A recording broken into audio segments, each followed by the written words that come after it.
घालायला राहत नाही. चौकून जाणाऱ्या माणसाचं वर्णन कोण करतात? गावबारा. पहिला झाला घरच्या बायकोला फारकत देऊन देशाच्या नादी लागणारा, हा एक नंबरचा एक बदमाश.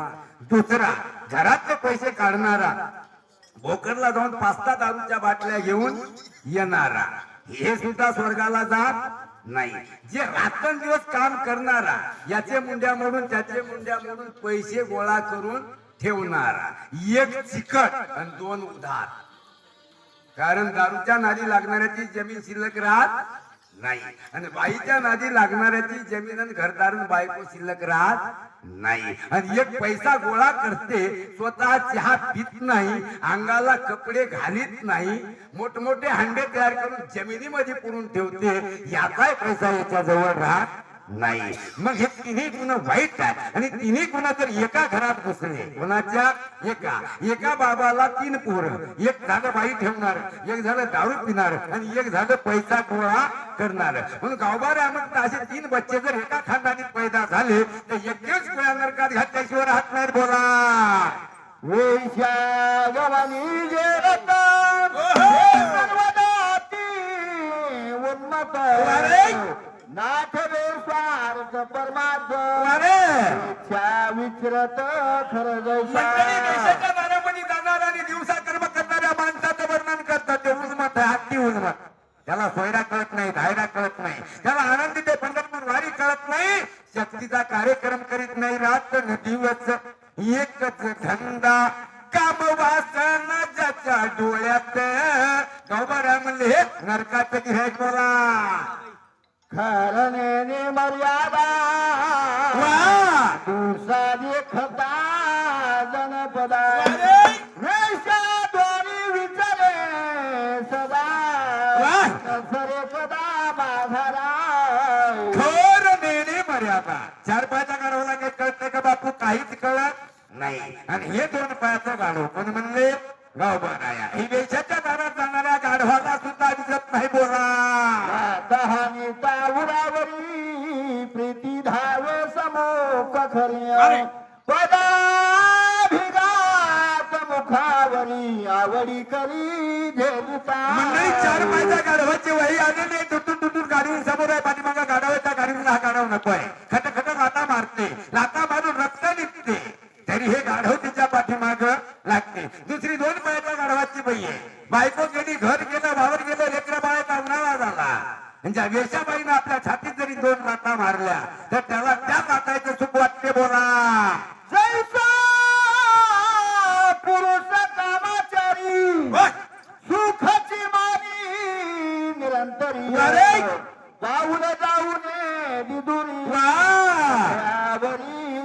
तैसा पुरुष कामाचारी. तैसा म्हणजे कैसा? तुमच्या आमच्या सगळ्याच्या आलं ज्याचा रात्रंदिवस विषय झाला काम वासना. मग तो तिळभर सुद्धा तिचे पाऊल दूर जाऊ देत नाही. का जाऊ देत नाही? कारण याला त्या विषयाशिवाय करमत नाही. पण अशी गंमत झाली, पैसा संपला, बायको गेली, घर विकल्या गेलं आणि यशानं सांगितलं उद्या तुम्ही आमच्या दारात याच नाही. बोला जलवांतरीची भरली भाग्य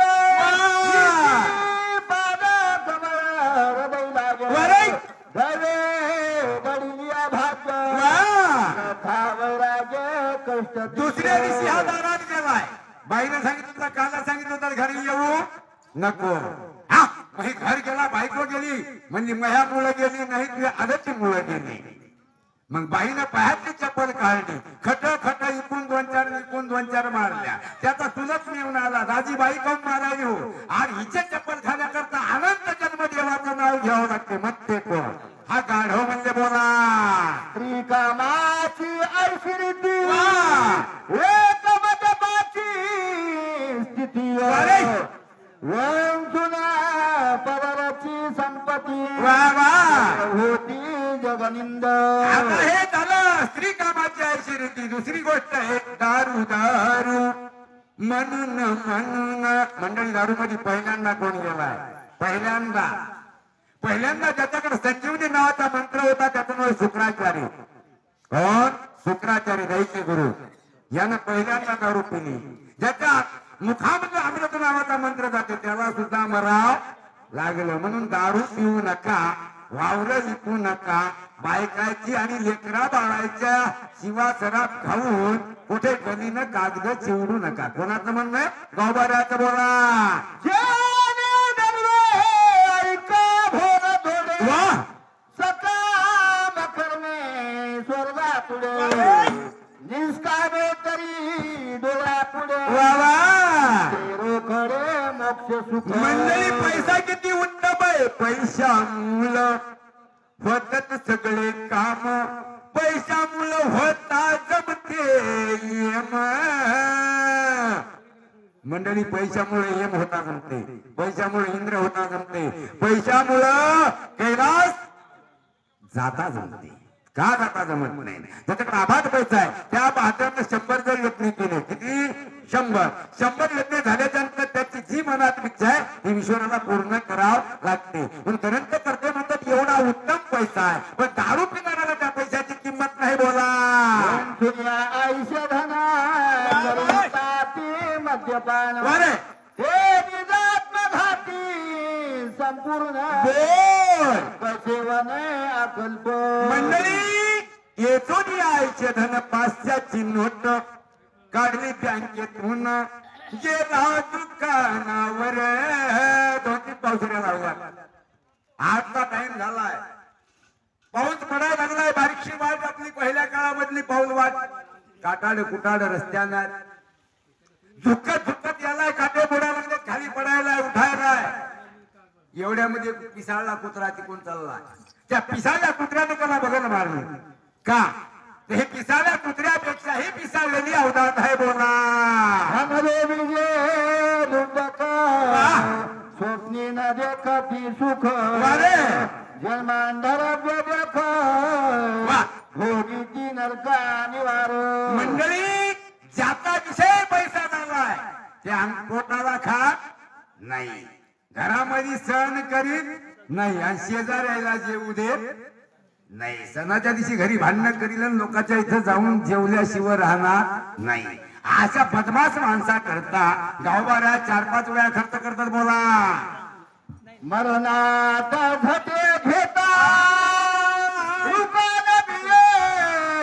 सर्वथा तथापि सावास करिता चित्ता उपजना. मंडळी मरणात धके घेता. सकाराम पाटलाने विचारता तुकाराम पाटील चिकट होते गेले. तुकाराम पाटील पंढरपूरला गेलते का? ते म्हणले पंढरपूरला गेलो नाही. चला म्हणले पंढरपूरला नेतो.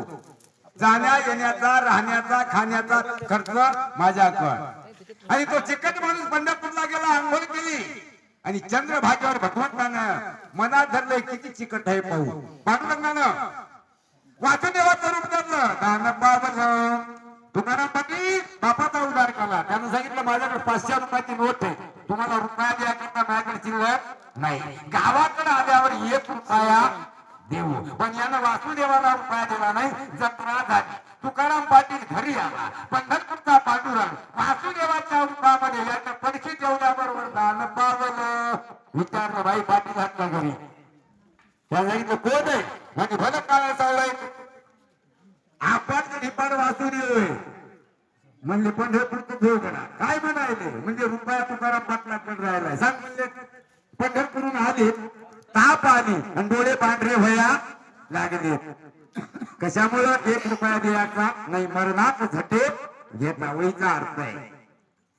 मग तर आदिबाई सांगितलं महाराज मालक वारी करून आले, देवार पडले, डोळे पांढरे व्हायले. महाराज सांगितलं बाई त्याचं पूर्ण पुथणं राहीपर्यंत मी राहतो, पण रुपया घेतल्याची होतात नाही.